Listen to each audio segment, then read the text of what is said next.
మెట్ల పైకెక్కి గుడికేగు భక్తులకు ఎదురొచ్చే బంగారు స్వామి ఇరుముడులు స్పృశించి శుభమనుచు దీవించి జన బృందముల చేరే జగమేలు స్వామి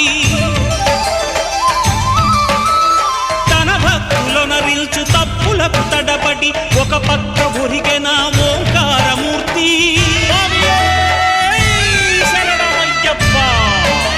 స్వాములందరూ తనకు సాయము కాగా ధీమంతుడై లేచే ఆ కన్య స్వామి